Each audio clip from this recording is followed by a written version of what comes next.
स्वागत है आप तमाम दर्शकों को आज के इस गेस्ट ऑफ द डे के नए एपिसोड में। आज के हमारे मेहमान जो हैं मोहम्मद साजिद खान हैं, जो कि जामिया मिशन स्कूल और जामिया कोचिंग सेंटर बटला हाउस में जिनका जो है बहुत ही शान और शौकत के साथ चल रहा है। तो इसलिए यहाँ के लोगों का और दूसरे भी बहुत सारे लोगों का जो है वो क्वेश्चन था, बहुत सारे सवाल थे इनके बारे में कि सर कभी जो है वो अपने इस सफरनामा को जो है वो जरूर जो है वो बयान करें। इसलिए हमने जो है मोहम्मद साजिद खान को, जो कि जामिया मिशन स्कूल के फाउंडर हैं, मैं उनको आज के इस गेस्ट ऑफ द डे के इस एपिसोड में हमने उनको जो है वो इनवाइट्स किया है। तो स्वागत है सर आपका, बहुत बहुत शुक्रिया। बहुत बहुत शुक्रिया, तहे दिल से आपका शुक्रिया अदा करता हूं कि ये इस कवरेज को आपने करने की कोशिश करी कि पहली बार किसी ने मुझसे अप्रोच किया कि आप सबका दिलों का हाल जानते, आज हम आपके दिलों का हाल जानना चाहते हैं। तो तहे दिल से आपका शुक्रिया अदा करना चाहता हूं कि आप मेरी जर्नी के बारे में लोगों तक पहुंचाना चाह रहे हैं। सर ऐसे तो आप फेमस बहुत हैं, हमें किसी इंट्रोडक्शन की ज़रूरत तो नहीं है कि आपको मैं इंट्रोड्यूस कराऊं, लेकिन फिर भी दर्शकों को, जो दर्शक आज का ये एपिसोड देख रहा हो, तो ये मोहम्मद साजिद खान को अगर आप नहीं जानते हो तो आप ज़रूर जो है आप आज के इस एपिसोड के बाद आप ज़रूर आप जान लेंगे। मोहम्मद साजिद खान, आपसे बहुत लोगों का सवाल है कि इस मकाम तक जो कि आप पहुंचे हैं, वो इस तक पहुंचने में, इस तक का जो सफ़र जो अभी तक का रहा है, उसको आप अपने इस सफ़र को आप कैसे देखते अल्हम्दुलिल्लाह अभी तक का जो भी सफ़र है मुझसे खुश हूँ और दुआ करता हूँ कि अल्लाह आगे भी बेहतर करे और ऐसे खुश रखे हमें और हमसे काम आप सबके लिए लेते रहे। सर? आपने, मैं जानना चाहता हूँ और मेरे दर्शक जानना चाहते हैं, आपने कोचिंग सेंटर और जामिया मिशन के नाम से आपने स्कूल भी ओपन किया। तो ये आइडिया आपको कब और कैसे आया, इसके बारे में लोग जो हैं वो जानना चाहते हैं कि सर को ये आइडिया कैसे आया। सर मैं इसका रिप्लाई करने से पहले थोड़ी सी ब्रीफली मैं आपको अपने बारे में बताना चाहूँगा कि मेरी मोटिव क्या था दिल्ली ओके सर, आने के लिए, ओके, ज़रूर प्लानिंग सर। कैसे चेंज हुआ। मैं बताऊँ, थोड़ी सी डिस्क्रिप्शन मैं कर दूँ अपने बारे में, ब्रीफली बता दूँ। देखिए सबसे पहले बात ये बात है 2014 की, जब 2014 में मैं 10 पास किया इमानुल मिशन स्कूल सिवान से। तो स्कोर भी अलहमदिल्ला मैंने अच्छा लाया था और साइंस मैथ में भी मैं अच्छा परफॉर्म कर लेता था। तो लेकिन मेरी प्लानिंग थी आईएएस ऑफिसर बनने की। मैं चाहता था आईएएस ऑफिसर बनूँ, एक सिविल एस्पिरेंट बनूँ, यूपीएससी एग्जाम फेस करूँ। तो वही मेरे मोटिव था माइंड में। लेकिन पब्लिक क्या चाहती थी उस टाइम, क्या था कि डॉक्टर इंजीनियर बनना है। तो मेरे घर में भी कोई बाउंडेशन नहीं था कि जो चाहो आप वो बन सकते, नो इशू। लेकिन उनके भी माइंड में था कि डॉक्टर बने या इंजीनियर बने। और जो माहौल था गांव का कि ये आर्ट्स के जरिए आदमी आसानी से पहुंच सकता है, अपने डेस्टिनेशन को हासिल कर सकता है। लेकिन मुझे दूसरा रास्ता लेना पड़ रहा था, क्यों? क्योंकि दुनिया इसको अलग नज़रिए से देखती है। तो मैं उसी मोटिव से आया कि मैं साइंस से लेकर और फिर मैं जाऊंगा यूपीएससी के एस्पायरेंट का एग्जाम अपियर करूंगा। जब मैं अलीगढ़ आता हूँ तो वहाँ पे मैं साइंस का एग्जाम देता हूँ और मुझे मिलता है डिप्लोमा। 11 साइंस नहीं मिल पाता है, थोड़ा सा दिल छोटा होता है और मैं यहाँ पे छोड़ देता हूँ। फिर मैं जामिया दिल्ली आता हूँ और यहाँ पे मैं अपना अप्लाई करता हूँ 11 साइंस के लिए। और तो मेरा दोस्त हैं, कुछ सीनियर्स थे, उन्होंने मुझे बोला कि तुम्हें अगर यूपीएससी का स्टूडेंट बनना है तो तुम्हें आर्ट्स ऑप्ट करनी चाहिए, ज़्यादा बेहतर अगर आपका फाइनल डेस्टिनेशन है तो, और आपका पक्का इरादा है। तो मैंने क्या किया कि चल भाई तुम्हारे कहने पर मैं इसको अप्लाई कर देता हूँ, लेकिन पब्लिक क्या कहेगी। तो उन्होंने, मुझे दोस्त ने, कुछ स्टाफ थे जो कि वो मुझे मोटिवेट किए कि पब्लिक की छोड़ो, जो तुम्हारा डेस्टिनेशन है उसको लो। तो मैं यहाँ पे आया तो मैंने आर्ट्स में आर्ट्स का भी फॉर्म अप्लाई किया और अल्हम्दुलिल्लाह आर्ट्स कॉमर्स साइंस तीनों ही अप्लाई किया और तीनों में जामिया क्रैक कर लिया। ठीक है, तो जो पहले मेरा सिलेक्शन होता है वो आर्ट्स में सिलेक्शन होता है, तो मैं खुश हो जाता हूँ और जाकर आर्ट्स में एडमिशन ले लेता हूँ। अब नेक्स्ट लिस्ट आता है साइंस का, तो साइंस में भी सिलेक्शन हो जाता है। लेकिन मैं डर से नहीं छोड़ता हूँ कि किसी वजह से मुझे एडमिशन रुक तो ना जाए, क्योंकि मेरा एज एक दिन कम हो रहा था। अकॉर्डिंग टू अच्छा। जो जामिया का रूल रेगुलेशन है, उससे मेरा एज एक दिन कम हो रहा था और बहुत ही मुश्किल से मुझे आर्ट्स में एडमिशन मिला था। तो मैं चाहता था कि ऐसा ना हो कि इधर एडमिशन कैंसिल कर कर उधर आप एडमिशन ले सकते थे। ये नहीं कि मैंने पहले उधर एडमिशन मिल जाए फिर यहाँ पे कैंसिल करो, ऐसा नहीं था। तो डॉक्यूमेंट वहाँ देना था, एडमिशन कैंसिल करना था, तो डर से मैं नहीं लिया और मैं आर्ट्स को कंटिन्यू किया। फिर आर्ट्स मुझे अच्छा लगने लगा, इंटरेस्ट आया तो मैंने उस पर मेहनत किया। अब मुझे जब यूपीएससी का एस्पिरेंट बनना था, फिर मैंने देखा यहाँ बहुत सारे बच्चे जो हमारे होम टाउन से यूपी बिहार से माइग्रेट करते हैं, उन्हें प्रॉब्लम फेस करनी पड़ती है, एक्सपेंसिव कोचिंग सेंटर जैसे वो अफोर्ड नहीं कर पाते थे। तो मेरा माइंड में आया कि अगर मैं एक यूपीएससी एस्पिरेंट बनूं तो खुद के लग्जरियस लाइफ होगी, खुद का नाम होगा, ठीक है। लेकिन अगर मैं खुद कोचिंग सेंटर क्यों डाल दूं, तो इससे क्या होगा कि कौम के लिए भी बेनिफिट होगा, क्योंकि इस इलाके में ज्यादातर मुस्लिम बच्चे होते हैं और मुस्लिम बच्चे स्टडी कम करते हैं। तो मैं सोचा कौम के लिए कुछ किया जाए। तो मेरा तो अब वही हुआ कि जब आपका नेक इरादा हो तो अल्लाह भी साथ देता है। और मुझे एक दोस्त ने रेफरेंस दिया कि एक साजी तुम होम ट्यूशन करा दो। तो मैं एक दोस्त को मतलब भांजी थी उनकी, उनको होम ट्यूशन कराने जाता था, तो टीचिंग में और इंटरेस्ट आ गया। जो कि मैं 10 तक सबसे ज्यादा किसी चीज से मतलब प्रोफेशन से अगर नफरत करता था समझ लीजिए, तो टीचिंग लाइन से नफरत करता था, क्योंकि मुझे टीचिंग लाइन पसंद ही नहीं था। क्योंकि हम अपने टीचर को ऑलमोस्ट हमने भी काफी उनसे तफरी करी है, मजे लिया है। तो एक माइंड में बनता रहता है ना कि टीचिंग मतलब सबसे खराब मतलब लाइन है, बिल्कुल सर, ये प्रोफेशन बहुत ही बेकार है। तो फिर वहाँ टीचिंग किया तो अच्छा लगा। उसके बाद क्या हुआ कि फीलिंग्स, तो जब फिर मैंने उनके यहाँ टीचिंग किया तो मुझे अच्छा लगा, एक रेपुटेशन मिला छोटे से एज में, कोई रेस्पेक्ट दे, बड़े बड़े जो पेरेंट्स थे सर सर लगाना, तो थोड़ा फीलिंग्स हुआ, गट्स फीलिंग आया। उसके बाद मेरी प्लानिंग हो गई भाई आईएएस को करो साइड में और मुझे कोचिंग सेंटर ओपन करना। और मैं कोचिंग सेंटर ओपन किया और अल्हम्दुलिल्लाह अपने कौम के लिए बेहतर किया और खुद को भी फीलिंग आया और अच्छा लगना शुरू हुई। इसी को कंटिन्यू मैं कर लिया। मैं यहाँ पे आपसे एक क्वेश्चन मैं आपसे ज़रूर करना चाहूँ कि अ, आपने जो है वो कोचिंग सेंटर सबसे पहले दिल्ली के अंदर आपने कब ओपन किया, और अब तक का जो है इसमें डेवलपमेंट का जो ये सफ़र, जो कोचिंग का जो सफ़र रहा है आपका, वो कैसा है? देखिए अल्हम्दुलिल्लाह बहुत ही बेहतर है। और मैंने स्टार्टअप किया था 2017 में, जनवरी में। मेरा बर्थ है 26 जनवरी 1997। तो मैं सेलिब्रेट करता हूँ कि दोस्त यार स्टार्टिंग से ही मेरा बर्थडे सेलिब्रेट करते हैं स्कूल लाइफ से, चाइल्डहुड से, क्योंकि 26 जनवरी का है इसीलिए सेलिब्रेट भी हो जाता है। और मतलब डेली ख्वाहिश नहीं अच्छा। होता सेलिब्रेट करने का, सेलिब्रेट कर लेते। तो उसी डे मैं मतलब 26 जनवरी को ही 2017 में मैंने कोचिंग ओपन करी थी। अल्हम्दुलिल्लाह थोड़ी मेहनत मेहनत करी और पॉजिटिव रिजल्ट मिलता गया। पेशेंस मेरे पास काफ़ी है, मैं बहुत पेशेंस रखता हूँ और पेशेंस पे यकीन भी करता हूँ कि इस्लाम में भी पेशेंस रखना। तो मैं पेशेंस किया और आज अल्हम्दुलिल्लाह मतलब इसका रिजल्ट भी पॉजिटिव है। और जो भी रिजल्ट आपके सामने है, तो आप भी कोचिंग सेंटर खोल सकते हैं। बहुत ही अच्छा प्रोफेशन है, दूसरे का फ्यूचर बनाने के साथ आपका फ्यूचर ऑटोमेटिक बन जाते हैं। बेसिकली क्या है कि बहुत सारे लोग जो हैं वो हमारे सोसाइटी में, एक ऐसी सोसाइटी भी है जो कि पढ़ी लिखी है, और बहुत सारी पढ़ी लिखी हमारी, तो जो भी पढ़ी लिखी सोसाइटी है वो कुछ ना कुछ जो है वो ओपन करना चाहता है, अपने फ्यूचर में कुछ ना कुछ करना चाहता है, अपने घर को चलाने के लिए, अपने फैमिलीज को जो है चलाने के लिए, लेकिन वो स्टेप नहीं ले पा रहे हैं। तो आप उन्हें मशवरा क्या दे सकते देखिए सबसे पहली बात है कि किस चीज़ में आपका परफेक्शन है, जिस चीज में आपका परफेक्शन है उसको परफेक्ट करिए, ठीक है। आप टारगेट करिए। सबसे पहली बात है कि आपके पास किसी भी बिजनेस को स्टार्ट करने के लिए 3 स्ट्रेटजी की जरूरत होती है। पहला स्ट्रेटजी की व्हाट टू प्रोड्यूस, हम क्या करें।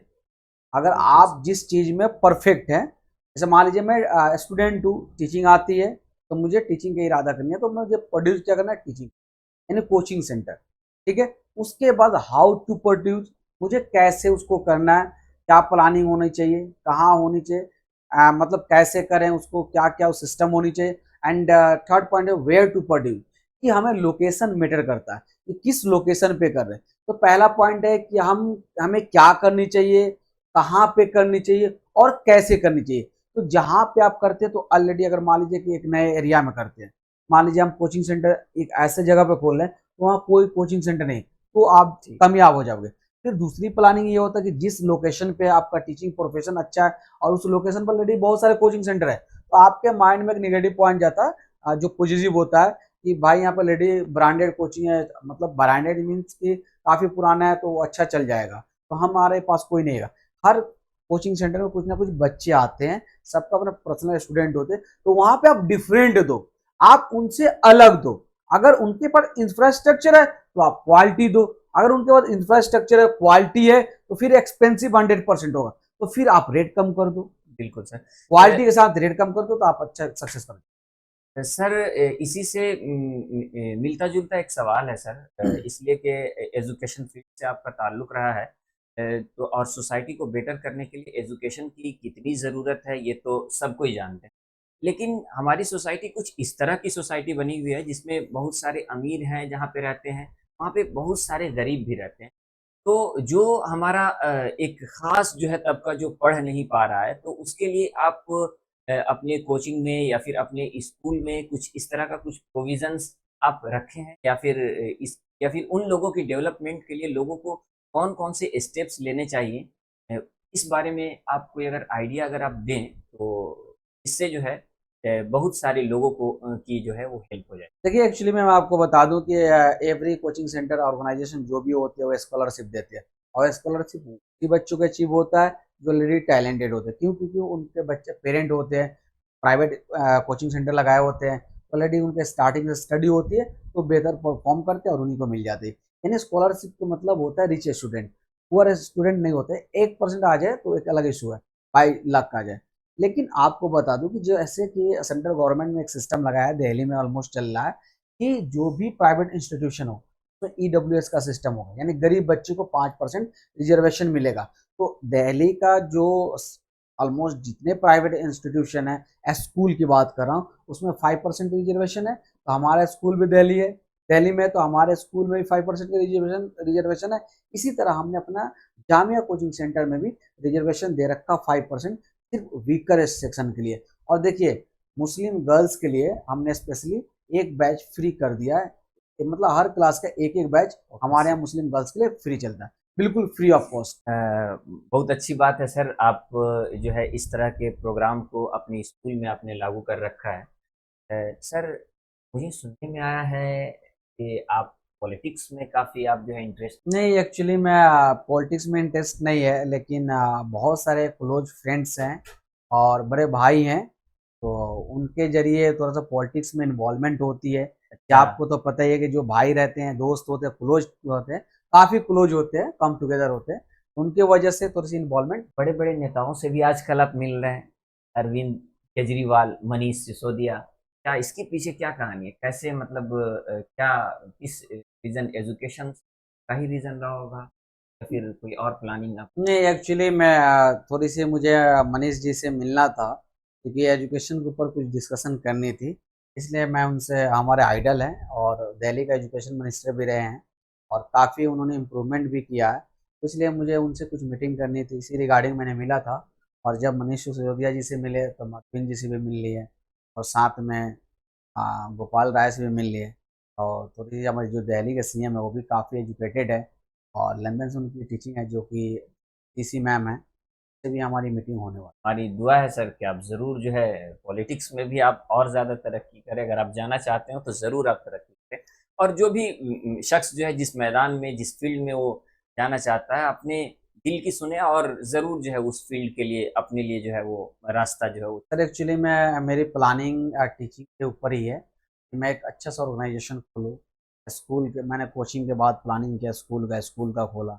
अब इरादा कॉलेज का है, तो मैं इंशाल्लाह एजुकेशन सेक्टर में ही रहना चाह रहा हूँ। अच्छी और बात है सर। पॉलिटिक्स से मैं काफ़ी दूर हूँ, और क्योंकि भाई लोग दोस्त हैं तो उनके हिसाब से थोड़ी सी इन्वॉल्वमेंट लेनी पड़ती है। बाकी मुझे कोई भी पॉलिटिक्स में इंटरेस्ट नहीं है। हाँ, कौम के लिए ज़रूरत पड़ी कुछ भी मैं मतलब स्टैंड ले सकता। सर, मैं यहाँ पे एक और बात आपसे ये जानना चाहता, हमारे दर्शक भी जानना चाहते हैं। सर, क्या आपकी शादी हो गई है या फिर होने वाली है? हाँ एक्चुअली मैं इस चीज़ को आप किडिंग मोड में लेना चाह रहे हैं, नो इशू। आपको भी मालूम है कि शादी हुई नहीं है, और शादी की प्लानिंग है अभी 3-4 साल के बाद। इस पे भी हमारी दुआ है कि आप ज़रूर जो है जल्द से जल्द जो है आप शादी करें। इंशाल्लाह अभी प्लानिंग है थोड़ी सी हमारी दुआ है स्टेबल हो कि जाए, बिल्कुल। स्टेबल होने के बाद थोड़ी सी कुछ कौम के लिए, कुछ कंट्री के लिए, कुछ नेशन के लिए मैं प्रोवाइड कर दूं, और एक स्टेबल पर्सन हो जाऊं, पर्सनालिटी हो जाऊं, तो इंशाल्लाह शादी भी की जाएगी। एजुकेशन के इंटरेस्ट के बारे में तो सभी दर्शकों ने सुन लिया साजिद खान से। अब थोड़ा एजुकेशन से हट करके इनसे जो है बहुत सारे दर्शकों का सवाल है कि एजुकेशन के अलावा आप और अपने जीवन में जो है आप क्या और करना चाहते हैं? कुछ और भी करना चाहते हैं? फील्ड के अलावा भी आपका कोई मकसद है? देखिए इस फील्ड के अलावा मुझे मकसद बहुत सारी चीज़ें है। जैसे कि मैं कौम के लिए कुछ करूँ, मैं नेशन के लिए कुछ करूँ, ठीक है। और मुझे सबसे ज़्यादा दुःख उस चीज़ के लिए होता है कि जो बच्चा स्टडी करने में बेहतर होता है और वो अफ़ोर्ड नहीं कर पाता है, के लिए कुछ करूँ।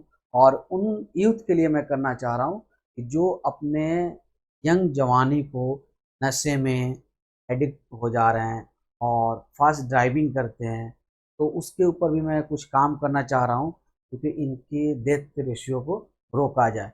और कैसे माइंड वॉश करके ये अपने आप को सुसाइड करते हैं, गलत एक्टिविटी करते हैं, इस चीज़ के लिए मुझे काफ़ी दुःख होता है। तो मैं चाह रहा हूँ ऐसा कोई मुझे अपॉर्च्युनिटी मिले, कि मैं इन्हें रोक सकूँ। अच्छी सोच है सर आपकी। पॉलिटिक्स और एजुकेशन के बारे में तो हमने आपसे बात कर लिया। स्पोर्ट्स वगैरह को देखते हैं? हाँ, कौन सा बिल्कुल स्पोर्ट्स आपको पसंद है? मुझे क्रिकेट ज़्यादा पसंद है और क्रिकेट ही देखता हूँ, और टाइम की कमी होती है कि अदर स्पोर्ट्स पे फ़ोकस नहीं होता है। स्पोर्ट्स में मुझे क्रिकेट पसंद है। सर क्रिकेट क्रिकेट में आप वनडे को ज़्यादा पसंद करते हैं या फिर टेस्ट क्रिकेट आप देखना सर, पसंद करते हैं? टेस्ट क्रिकेट बस स्कोर भी मैं नहीं देखता हूँ, बस न्यूज़ में देख लेता हूँ कौन जीता कौन हारा। अच्छा, 20-20 प्रेफ़र करता हूँ।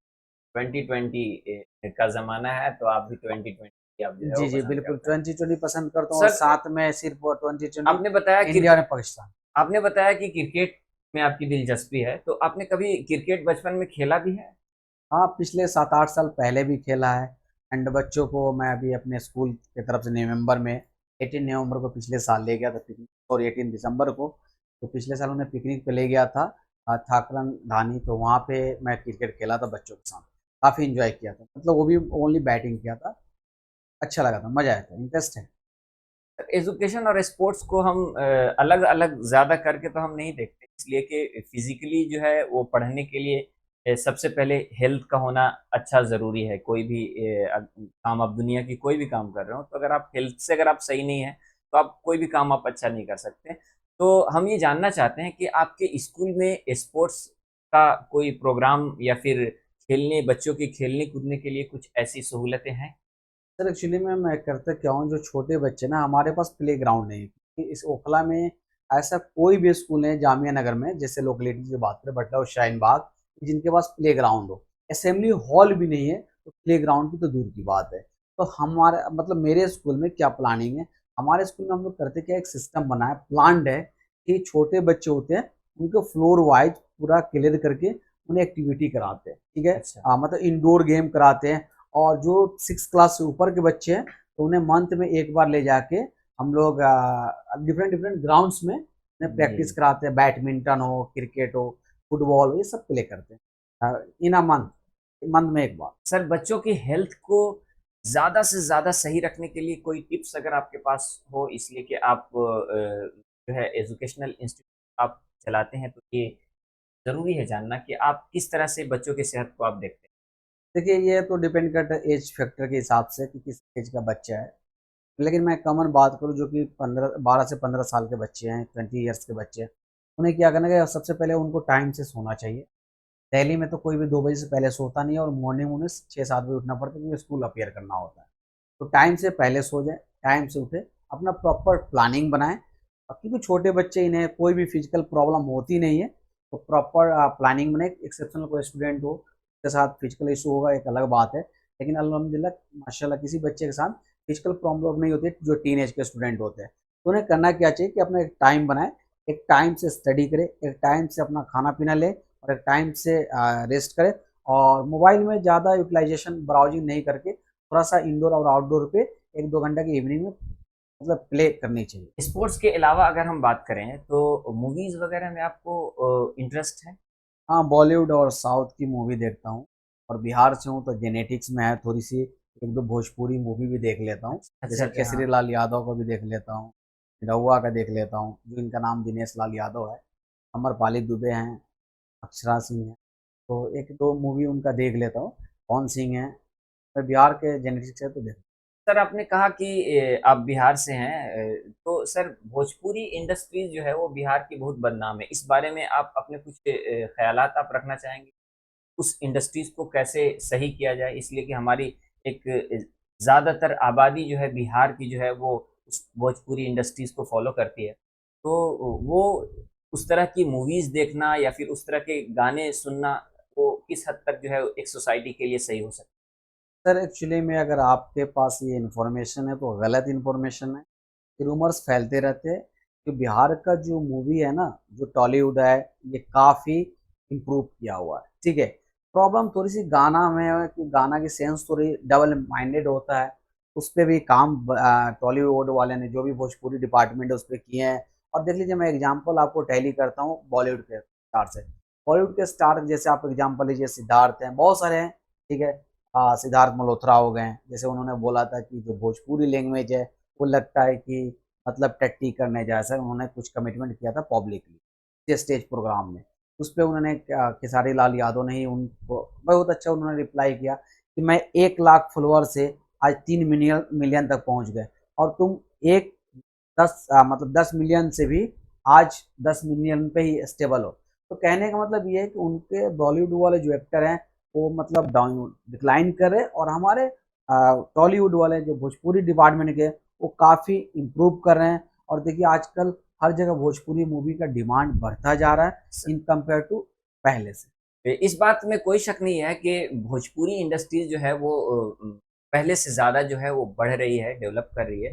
लेकिन इस बात से भी कोई इनकार नहीं किया जा सकता कि भोजपुरी के जो गाने हैं, आए दिन जो गाने आते हैं, वो काफ़ी सोसाइटी को ख़राब करने वाले और काफ़ी भद्दे गाने होते हैं, जिसको हमारी सोसाइटी को नहीं सुनना सर एक्चुअली मैं आपको बता दूं कि भोजपुरी जो सॉन्ग्स है ना, वो मीनिंगलेस नहीं होते, वो मीनिंगफुल होते हैं। लेकिन उसका डबल मीनिंग निकलता है। अब आपको पता है कि हर जगह का लैंग्वेज थोड़ा डिफरेंट होता है। जैसे दिल्ली का भी देख लीजिए, हरी बोली है, बाप को कहाँ जा रिया, कहाँ रिया, जस्ट लाइक दैट ऐसे बोलते हैं। तो थोड़ी सी हर जगह का अपना लैंग्वेज होता है, और लैंग्वेज को थोड़ा सा मजे लेते हैं। जैसे मान लीजिए हरियाणा वाले जो स्टूडेंट होते हैं, आप जामिया से स्टडी किए हुए हैं, आपको पता है उनकी लैंग्वेज लगता है कि वो मतलब गला दबाने वाले हाँ, हैं, किसी मारने को जो है पीटने जा रहे हैं, पीटने जा मारने रहे जा हैं। रहे हैं, इस तरह तो की हर जगह के लैंग्वेजेस। लैंग्वेज डिफरेंट है। और ये है कि भोजपुरी मूवी का और डिमांड बढ़ता जाएगा, अगर उनकी प्रॉपर मीनिंग समझ में आए तो। जैसे कि अभी ज़्यादातर मूवी क्या हो रहा है, ज़्यादातर हिंदी में यूटिलाइजेशन हो रहा है। तो भोजपुरी मूवी का अगर कोई भी एक स्टोरी लेकर अगर बॉलीवुड वाले बनाए, साउथ वाले बनाए, तो काफ़ी चलेगा। सर आप बिहार से हैं और आपने जो है दिल्ली में जो है इंस्टीट्यूट को ओपन कर रखा है, एजुकेशनल। बिहार जैसा कि तमाम दर्शकों को और तमाम लोगों को पता है, इकोनॉमिकली और एजुकेशन के मामले में काफ़ी पीछे है। तो आपको ऐसा नहीं लगता कि सबसे पहले आपको बिहार में इंस्टीट्यूट आपको ओपन करना चाहिए? सर एक्चुअली मैं आपकी बात बिल्कुल सही है, लेकिन माइग्रेशन एक वर्ड आप सुना होगा कि बहुत सारे लोग माइग्रेट करते हैं, क्योंकि अब बिहार के माइंड ही में माइग्रेशन बैठ गया। बिहार वाले स्टेबल हो ही नहीं सकते, वो माइग्रेट करते हैं। अब जामिया मिल इस्लामिया का अच्छे स्टडी के लिए वो माइग्रेट करते हैं। तो जामिया मिल इस्लामिया में ज़्यादा से ज़्यादातर बच्चों को डालने के लिए हमने दिल्ली में सेटल किया, अपने बटला हाउस में। क्योंकि बटला हाउस में जितनी भी पॉपुलेशन है, 70% बिहार के स्टूडेंट हैं, यानी बिहारी हैं। तो हमने इन बच्चों को टारगेट किया कि इन्हें बेहतर करें। तो फिर धीरे धीरे अगर वहाँ से भी बुलाते हैं, तो हमारे बिहार की जो एजुकेशनल लिटरेसी रेट है, वो ऊपर जाएगा। अभी हम तो सबसे नीचे हैं, लेकिन इंशाल्लाह हमारी कोशिश है, अगर हमारे जैसे 50-100 भाई बहनें कोशिश करेंगे, तो हम लोग जल्द से जल्द ऊपर बढ़ेंगे।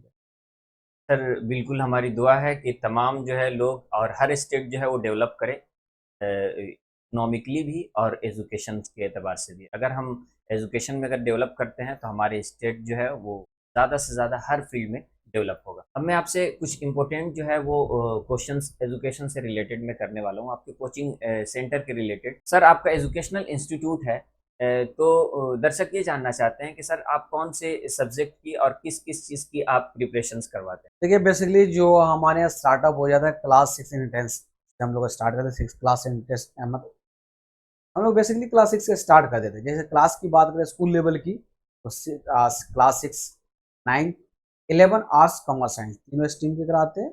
10 के बाद बच्चे डिप्लोमा की भी तैयारी कर सकते हैं। कॉलेज की बात करें तो बैचलर्स की ह्यूमैनिटीज़, कॉमर्स डिपार्टमेंट, साइंस में मतलब biology department and mathematics department सारे कवर की जाती है। सिक्योरिटी की भी कॉलेजेस को टारगेट हम लोग करते हैं, जैसे कि पॉपुलर कॉलेजेस है university of Delhi, Banaras Hindu university, Aligarh Muslim university and Jawaharlal Nehru university. IP Pusa को भी हम लोग इसमें।